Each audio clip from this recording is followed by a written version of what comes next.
Francisco das Chagas Ferreira de Souza nasceu em 19 de outubro de 1960 em Fortaleza, no estado do Ceará. Era quarto zagueiro, atuou em 2 times tradicionais do nosso estado, Calouros do Ar, América. Ele é idealizador e coordenador do projeto Menina Olímpica. Vocês já viram aí, o maestro de hoje é Chagas Ferreira. Fala, campeão, satisfação recebê-lo aqui no Maestros da Bola.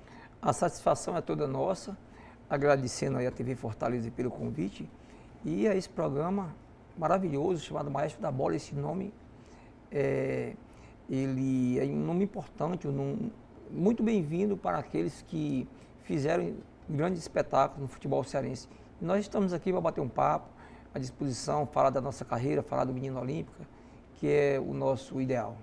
Beleza, cara, vamos lá. Eu começo querendo saber da tua história antes de se profissionalizar, ser um atleta de futebol. Fala um pouco do que fazia o Chagas antes de entrar em campo como profissional.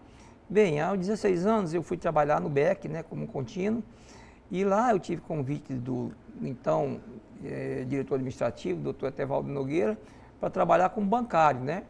Mas não, apareceu a oportunidade de trabalhar na Prefeitura Municipal de Fortaleza, você ver, né? Olha aí. E jogar futebol. Eu digo, não, eu vou para a Prefeitura, eu vou sair do banco, vou jogar futebol, porque lá no banco eu poderia exatamente ter o expediente da tarde para treinar. E como eu queria me tornar jogador, era meu objetivo, eu disse, não, eu vou apostar. Apostei, né, inclusive na época, o doutor Etevaldo dizia, você não tem juízo não, né? Ele deixar de ser bancário para trabalhar na prefeitura, né? Na limpeza pública, né? Não, era feitor de gari, né? Eu digo, não, cara, eu quero jogar futebol e eu só posso jogar, se eu ficar no banco eu estou morto. Então, graças a Deus, eu comecei a trabalhar em 2018, em 1978 na prefeitura de Fortaleza e em 81 eu já estava no Calouros do Ar como profissional e conciliava trabalho pela manhã e os treinos à tarde. E de lá fui para o América, onde eu passei 13 anos no América. E depois eu voltei para o Calouros só para encerrar minha carreira, né? Uma carreira que, graças a Deus, me trouxe muitos conhecimentos, muitos amigos, né? Essa coisa boa que o esporte proporciona para a gente, que é a integração, a convivência em sociedade, né? É uma maneira de você interagir com a sociedade e tendo o esporte como ferramenta. Isso fez com que a gente se tornasse uma pessoa sociável, uma pessoa conhecida no esporte, né? Fizemos grandes amigos, né? Hoje nós temos parcerias com ex-atletas, trabalhamos com alguns deles, o professor Zé Maria Paiva, né? Que é gente muito boa, legal, Paulo verdade. César, e temos conhecimento de todo mundo, do mundo da bola, que a gente está sempre conversando com essa moçada. Legal, conseguiu conciliar o trabalho com a paixão, que é o futebol, e se profissionalizou, por assim dizer, no Calouros do Ar, né? Como você disse. Sim, exatamente. Quando a gente se profissionalizou no Calouros do Ar, foi um ano, 81, né? Quando foi 82, apareceu um time da prefeitura que foi jogar futebol de salão na época bola pesada, né? Isso. E durante 1982 eu conciliava o futebol de salão com os treinos de campo. Olha aí. Agora, para tu ter uma ideia, eu tenho um orgulho de dizer que eu joguei contra grandes jogadores de futebol de salão na época, Leonel, Kaká, Beto, Brincadeira. esses caras todos. Eu me lembro de um jogo histórico, sabe, assim, da minha mente. A gente foi jogar no Círculo Militar e o nosso time era bom, era enjoado, era um time de menino, mas um time bom. E nós fizemos, na época, 3-0 no Círculo Militar. Aí faltava assim uns 5 minutos, aí entrou Kaká, Leonel e outro cara. Faltava 5 minutos, quando eu fui ver tinha 4 na nossa sacola. O jogo foi 4-3, Tinha virado. municipal e Círculo Militar. Então aquilo não saiu da minha cabeça, eu disse, olha cara, não se brinca com talentos, né? Entendeu? E na época eu me lembro que a gente dava muito carrinho, um carrinho de 3 metros, né? Era um animal. Porém, não chegava perto daqueles que estavam na minha frente. Né? Porque os caras, eles eram mágicos. Eu me lembro que na época toda a seleção brasileira, gente, era daqui do Ceará. Exatamente. O time era todo cearense. E aquele time, eu fico arrepiado, porque, cara, eu joguei contra os ídolos, eu ficava ouvindo rádio, ouvindo as transmissões, né? Na época, eu acho que era a Rádio Assunção que transmitia o jogo do futebol de salão, eles disputando o Campeonato Brasileiro pelo Ceará, pela Seleção Brasileira, e eu disse, cara, eu tô aqui, né, me beliscando para ver se era verdade. E ganhando dos caras. Mas, negão, quando chegou aquele senhor baixinho, já com a barriga meio saliente, mas, meu amigo, foi sacanagem o que os caras fizeram com a gente, viu? Eles estraçalharam em 5 minutos. Ou seja, eles ganharam o jogo na hora que eles quiseram. Se eles quisessem ganhar de 3 ou 4 ou 5 ou 6 ou 7, eles botavam o time de saída e já matavam a gente. Mas não, eles resolveram fazer a gente chupar a bala, né? Depois tirar o bombom da boca da gente, né? Maravilhoso, uma experiência boa. Aí vamos para o campo. Aí no campo do Calouros eu fui para o América, né? Fui convidado pelo então presidente Alberto Damasceno, né? Fiz uma amizade muito boa com o Alberto, um cara muito parceiro, um cara muito amigo. Lamento muito o falecimento do Alberto, né? Uma pessoa com quem eu tive uma boa convivência. E lá no América foi maravilhoso, sabe? Uma carreira boa da gente, digamos assim, a gente não ganhava dinheiro, mas o que a gente achava graça era brincadeira, né? Então, a gente estava ali para ser feliz. Na verdade, eu tinha meu emprego, tinha minha vida extra, futebol, mas no futebol eu ganhava muito pouco, era em torno de um salário mínimo. Me ajudava muito na época, né? Porque eu casei. Sim. Logo. E tive também convites para jogar fora, tive convite para jogar em Portugal, mas não aceitaram a minha condição, que eu pedi na época 6 meses de salário adiantado, né? Eu não sei se você lembra do Edinardo, na época foi Edinardo, foi Carlão era um zagueiro que jogava comigo no América, que o pai dele tinha uma ótica ali no centro, né? Foi Carlão, foi Edinardo, foi o Fuscão, Sim. foi Filinto, foi Sim. Franzé, todo mundo para Portugal, e eu não fui. Então até o Alberto disse assim, poxa, Chagas, a janela abre e tu fecha, né? Aí eu disse, camarada, mas eu estava com filhos para criar, e eu disse, eu não posso arriscar, gente. Eu tenho que garantir meu emprego. E assim eu fiz, os meninos foram, né? O Fuscão, inclusive hoje, o Fuscão, há pouco tempo trabalhou comigo. Sim. E o Fuscão, ele foi uma coincidência. Trabalhou no Fortaleza também, né? Isso. O Fuscão, ele foi meu primeiro técnico do futebol feminino, na parceria de 2010 com Fortaleza. E foi também o cara que no dia que a gente começou o projeto, 2006, ele estava do meu lado. Sim. Entendeu? E por lá passaram o Mário Sérgio, passou o Ronaldinho, passou o Paulo César, Zé Maria Paiva, Júnior Piripiri. Então esse pessoal do futebol que chegou perto da gente e que deu muita força para a gente, né? Trazendo as experiências dele. Quando o Orlando Júnior chegou perto da gente, o Orlando Júnior vinha com a bagagem de trabalhar com a Oliveira Canindé. Então, os caras têm muito handicap, né? Claro. Tem muito o que ensinar pra gente, né? Agora, voltando ao futebol, cara, coisas muito boas aconteceram no futebol, viu? A gente pode dizer jogos inesquecíveis também contra grandes times, né? Jogos de domingo à tarde no PV, com aquela histórico, público, né, de 8 mil né? pessoas, né? A gente... Era bacana demais, sabe? No tempo do carrapicho, o campo do PV era cheio de carrapicho. E eu lembro um fato curioso, até uma resenha, que tinha um torcedor que eles ficavam ali atrás da trave, enchendo o saco, né? Meu goleiro era o Denis, que depois foi para Goiás. Aí o cara encheu o saco a vida toda. Aí eu disse, Denis, deixa a bola sair. Aí quando a bola saiu lá, eu peguei assim a areia, aí ele só me chamava de santo. Daí eu peguei e joguei areia no rosto dele. O Vila Nova viu, cara, eu devia te expulsar. Ele disse, mas Vila, a gente já está perdendo o jogo de 3-1, tu vai me expulsar? Aí o Vila... Tá bom, vamos embora. Mas aí o cara me ameaçou, ficou lá fora e, meu Deus, o que eu faço aqui? O que eu faço aqui? O cara me ameaçando lá fora. Não, faz o seguinte, aí lá no canto do PV tinha um cano.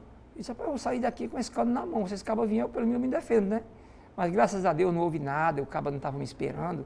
Foi coisa de jogo. Então, muita resenha, né? Muita resenha boa, cara. Muito bom. Futebol tem muita história bacana, sabe? Legal. Tem muita história para contar. A gente tem coisa boa, viu? Chagas, tu falaste aí, quando tu passou uma temporada, um período no futsal e jogando contra e com aqueles ídolos, né? Isso também aconteceu no futebol de campo, né? Contigo, tu chegou a jogar contra alguns nomes grandes, pesados do nosso futebol. Sim.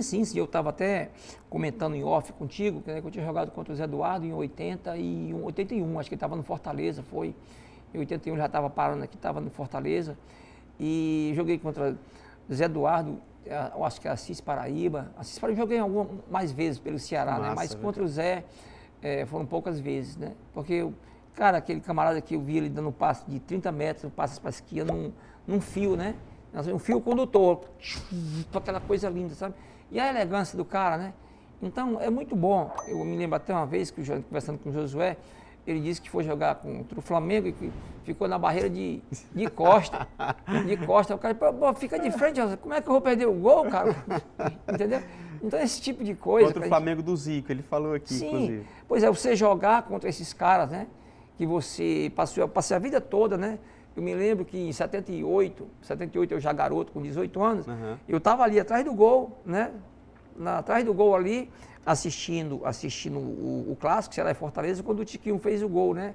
Aí eu disse, cara, eu era um Geraldino, né? Eu estava na geral, né? Mas na época, coincidentemente, eu nunca torci pelo Ceará nem pelo Fortaleza. Mas eu ia para o estádio, do jogo dos dois. Por quê? Porque eu quero aprender, cara. Eu quero ver os caras jogando, sabe? Eu achava bonito, cara. Eu me lembro que eu assisti o jogo do Ceará, que a gente estava na US, na Dele Brasil, e eu ia ver, né? Eu ia ver Ferretti, eu ia ver Marciano, eu ia ver aqueles caras, né? E os caras que hoje são meus amigos, o Edmar, o Josué, o Alves, os meninos, os caras tudo ali começando, aqueles pequenininhos no meio dos caras, né? E, porra, aquilo ali é uma coisa tão difícil pra gente, né? Esse cara, será que eu chego aí, né? Mas boa vontade. Referencial, faz talvez, né? Um referencial, modelo, algo que você tinha como exemplo para poder chegar até lá, né? Cara, tu falaste um negócio interessante também. Tu não deixou de trabalhar fora o futebol, né? Você exercia essa paixão, era remunerado por isso, obviamente, mas o seu trabalho, chegou um momento que você trabalhava pela manhã, treinava à tarde, e um outro momento você até conciliava aí futebol de campo, futebol de salão. Claro que, muito provavelmente, o motivo disso era a questão financeira mesmo, a dificuldade que sempre houve no futebol. O que não é muito diferente de hoje, né? A gente vê esses grandes astros nos holofotes, mas na verdade isso é uma pequena parcela, é um percentual muito, muito pequeno. Como foi para ti administrar 14 anos, você falou, né? 14 anos de profissional como futebol, tendo que responder também fora do futebol, trabalhando para poder assumir as responsabilidades familiares, sociais, enfim? Bem, primeiro a gente tem que administrar o tempo, né? Você fazer com que a coisa seja feita no tempo certo. E eu tinha até as 13 horas para trabalhar, né? Já o expediente era até 13 horas, eu tinha a tarde toda para treinar, tá? E a noite para descansar ou estudar. Sim. Então eu ainda conciliava também estudos, que eu nunca deixei de estudar. Verdade. Então, com todo esse tempo bem dividido, eu fazia com que eu trabalhasse pela manhã, chegasse no treino às 3 horas, saísse dos treinos às 5h30, chegasse em casa, tomasse um banho e ainda aí terminar o ensino médio para depois entrar numa faculdade. Então eu pensava também nesse lado aí, nesse lado da minha formação acadêmica, né? Sim. E porque exatamente eu sabia que o futebol pararia logo por ali, e como eu não era um top de linha, como eu não era um dos 2% do futebol que ganha dinheiro, eu tinha que cuidar também da sustentação da minha família, eu tinha que adquirir imóveis para morar, então tinha que ter uma estabilidade financeira. E para isso eu procurava administrar meu tempo da melhor forma possível. Então, feito isso, não teve problema nenhum. Lógico que vinha o cansaço, né? E depois de um jogo, jogava quarta-feira à noite, eu passava a noite sem dormir, né? Porque a adrenalina demora muito a baixar. Aí eu tinha que trabalhar de manhã. Eu chegava lá cochilando e tocava o barco. Naquele dia também não tinha treino, no dia seguinte já à noite eu procurava descansar, né? E todas essas dificuldades que não é diferente hoje com os atletas, né? É muito desses 80%, 95% dos atletas, eles ganham abaixo de 3 salários mínimos. Então, esses caras, eles têm família, esses caras, eles têm vida social, eles têm responsabilidade, então eles precisam ter um trabalho paralelo para sustentar as suas vidas. Então, a minha não foi diferente, sabe? Mas, graças ao futebol, sabe, eu construí um vínculo de amizade muito bom com as pessoas, né? Adquirir respeito, né? Agora também tem muito a ver com o comportamento, com o extracampo. Claro. O extracampo é ele que determina a confiabilidade que você tem, tá certo? Quem é o cara é o cara que vive ali no bar bebendo, é o cara que vive dando um mau exemplo, é o cara que vive chegando em casa. Então, o extracampo é algo muito importante para você se tornar um modelo, né? Sim. Porque, primeiro, para ter hoje o projeto que a gente tem, a marca que a gente tem no mercado Menina Olímpica, eu teria que ter sido modelo. Então, Sim, modelo. claro. Então, claro, quando eu criei a marca, de porra, esse cara é doido, né? Talvez eu fosse, mas não. Está provado que todo visionário, ele é tido como louco. Antes. Quando a gente iniciou o futebol feminino, cara, uma coisa de louco. Cara, tu vai cuidar de mulher, cara. Eu disse, cara, eu estou vendo, sabe o quê?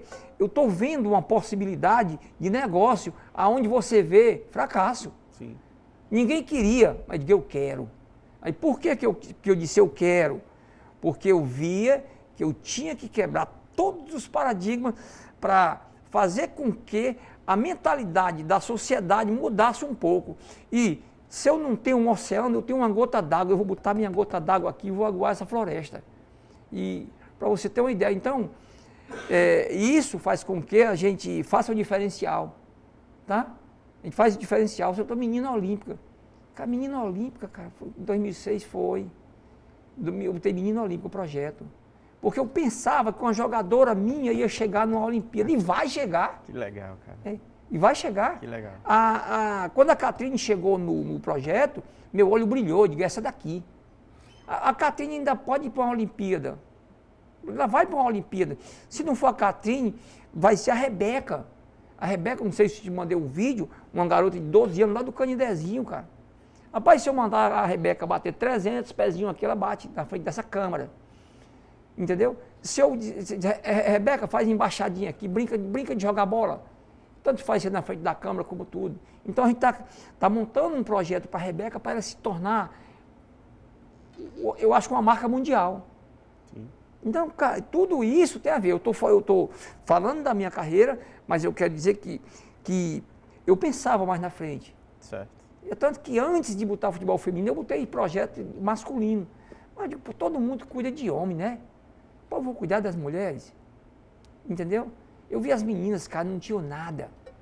As meninas, para jogar futebol, elas cortavam o cabelo como homem. Sim, sim. Para ter respeito, sabe? As meninas fugiam de casa para jogar bola. Não tinha uma menina menor na primeira foto do projeto. Todos são mulheres. Uhum. Cara, e a gente consegue fazer tudo isso, né? Entendeu? E isso eu trouxe lá de trás, eu ficava olhando, né, cara? Eu via Formiga, eu via Pretinha, aquelas meninas de cara, a luta das meninas, né, cara? A luta delas, entendeu? Meu amigo, seguinte, a gente já está seguindo para a reta final desse episódio, mas eu queria, já vamos entrar em Menina Olímpica ainda nesse episódio, para a gente deixar, você já começou na verdade, né? Você não consegue deixar de lado o Menina Olímpica, isso é maravilhoso, e já fica com um gostinho para o próximo episódio, mas para fechar, quando foi que o Chagas se aposentou, e aí, claro, você já falou um pouco sobre isso, você se preparou para parar e para fazer algo pós-futebol. Quando foi que parou e como foi esse processo, para essa transição, na verdade, para os projetos atuais, os novos projetos? Pronto. Eu resolvi parar em 1994, né? 94. Pronto. Quando eu estava no América, eu cheguei para um treino, né? Uhum. Aí o Velber me avisou, né? O falecido Velber, lateral direito, Chagas, o Alberto emprestou a gente para o Calouros. Aí eu disse, o Alberto emprestou para o Calouros sem me avisar, cara. Aí eu disse, Velber, chegou a hora de eu parar, Velber. Sabe por quê? Porque eu gostava tanto do América que aquilo ali era minha bandeira. E quando eu cheguei lá na Uniclinic para fazer os exames, quem me examinou foi o Cláudio Taumaturgo, né? Sim. O Cláudio Taumaturgo me examinou. Aí parece que um diretor do Calouros foi por trás e pediu para me reprovar no exame médico, sabe? Aí o Cláudio disse, não posso fazer isso, cara. O cara não tem problema, não. O cara não tem nada. Aí o Cláudio pegou e me disse, cara, tem um diretor do Calouros aí que foi contra a tua contratação e que queria que você não passasse no exame. Cláudio, se eu estiver te entregando aí, me perdoa, irmão. Não, o Cláudio é meu irmãozão, meu parceiro. A clínica do Cláudio, cara, é quem, digamos assim, cuida das meninas. Isso gratuitamente. Cláudio, obrigado, irmão. Aí, veja você, aí eu disse, cara, tá na hora de eu parar, não tá? Porém, eu tenho um tendinite, né? que é uma tendinite crônica. Eu jogando, treinando, que antigamente os treinos eram uma coisa absurda. A gente ia treinar, corria ali no cocorote. Loucura, né? Loucura. Loucura, coisa de doido. Independente da característica, era um tipo só de treinamento, tipo puxado pra caramba. Era. Aí eu tava com o tendão doendo, o papá não aguentava. Quando eu jogava, ficava um dia doendo. Eu disse, rapaz, chegou a hora de eu parar. Com essa do calor eu vou parar. Aí eu fui pro Calores, né? Comprei meu contrato, 3 meses. Não, antes do contrato eu resolvi encerrar o contrato. Eu disse, cara, o último jogo foi um jogo no PV contra o Ceará, que era até o time B do Ceará, nós ganhamos de 2-1. Aí eu digo, não, cara, eu vou parar hoje, entendeu? Eu vou parar hoje porque eu acho que eu tenho que fazer outra coisa. Chegou a hora da gente... Quando você perde o respeito o teu patrão perde o respeito por você profissionalmente, é hora de você largar aquilo ali e fazer outra coisa. Então, eu digo, não, estou pronto, meu tendão dói, aí o que eu vou fazer? Eu fui jogar Liverpool, fui jogar esse time aí, passei uns 5 anos jogando no Liverpool, só ia pro jogo, só bater o papo com a rapaziada lá e jogar domingo à tarde e pronto. Depois daí, tranquilo, consciência tranquila, sabe? A certeza do dever cumprido, mais tempo para a família, mais investimento na minha formação. E foi assim a minha carreira e eu tenho muito a agradecer ao futebol. Foi estudar? Fui estudar. Hoje eu tenho 5 formações, graças a Deus, gente. Boa. Eu tenho formação continuada. A vida é que um dia eu vou ser seu concorrente. Eu estou terminando aí comunicação pública, né? Que legal. Rapaz. Fazendo uma pós-graduação em comunicação pública. E eu quero... Eu vi lá todos os seus certificados. Isso é maravilhoso, assim. Nos enche de alegria, Isso. sabe? Eu sou licença B CBF também. Eu vi lá. Eu vou fazer gestão também CBF. E, cara, esse ano eu termino comunicação pública, né? E daqui a 2 anos eu quero fazer um mestrado, que eu estava até fazendo um mestrado em Assunção, no Paraguai, mas o dinheiro acabou e eu não podia ir. O avião aumentou muito a passagem, sabe? Aí eu tenho um mestrado lá para terminar, tá lá, tá bem pertinho já, mas eu digo, vou trancar aqui. Depois, gente, o futebol é uma coisa maravilhosa. Eu queria agradecer demais a oportunidade de estar aqui. Que legal. A gente do Maestro, a gente defende que o ex-atleta deve estar servindo ao futebol, trabalhando na base, ou no profissional e tal. Porém, a gente defende também que tem que estar lá não porque foi atleta, tem que estar lá porque se capacitou, se preparou. Sim. E eu consigo contabilizar muitos dos que estão lá porque se prepararam. Você é uma dessas pessoas, é um desses maestros que a gente tira o chapéu porque buscou formação, buscou preparação para fazer um trabalho diferenciado. Então, Maestros da Bola te parabeniza por toda a tua história no futebol cearense e também pelo que você ainda continua fazendo, prestando esse serviço maravilhoso para o nosso esporte. Muito obrigado de verdade, é apenas o primeiro episódio, teremos um outro episódio, a gente vai falar sobre menina olímpica, e aí o que enche o que brilha os teus olhos, enche teu coração, mas foi prazeroso, satisfatório demais te receber nesse primeiro momento do Maestros da Bola. Nós que agradecemos, nós agradecemos novamente a vocês aqui da TV Fortaleza pela oportunidade, certo? De mostrar um pouco da minha história, um pouco do que a gente construiu no esporte, né? E que nós também temos ainda para dar, né? Porque a vida de atleta parou, mas a vida de coordenador, acho que aos 62 ainda dá para fazer muita coisa. Tem muita coisa, sabe? Eu quero, se Deus quiser, além do futebol feminino que hoje está no meu sangue, né? Eu também hoje sou poeta, sou compositor, eu escrevo todo dia, gente, um poema. Então, logo, logo vocês vão ver livro aí, 360 poemas, Chagas Ferreira, brincando, né? Sensacional. Sou amigo do poeta Antônio Francisco, lá de Mossoró, um cara que, quando eu olho para ele, estremece, sabe? Gosto muito da poesia do Braulio. Então, eu tô sempre lendo esse pessoal, esse menino também lá do Jati, né? Zé do Jati. Eu acho que eu li 5 Zé do Jati nesses 3 dias, né? Então, porque quando a gente lê essas feras, rapaz, a gente aprende muito, cara. Muita coisa boa flui, gente. E para ter para completar isso aqui, hoje eu trabalho num parque ecológico do Passaré. Um cara pergunta, sabe trabalhar onde? Eu mando uma foto. O cara diz, isso é o quintal do meu escritório, né? Que legal, cara. Tá, beleza, muito obrigado. Fiquem com Deus. Valeu. Recebemos hoje Chagas Ferreira, atuou como zagueiro, jogou no Calouros do Ar, jogou no América, faz parte da história do nosso esporte e se faz parte, está no Maestros da Bola, que é o maior e melhor acervo do esporte cearense e dos cearenses no esporte. Prepara o teu coração, porque em um outro momento receberemos novamente o Chagas Ferreira para falar sobre o projeto Menina Olímpica, tá bom? Eu aguardo mais uma vez a tua audiência, eu me despeço por aqui. Fique você e toda a sua família na paz de Cristo. Tchau e seja memorável sempre. Valeu!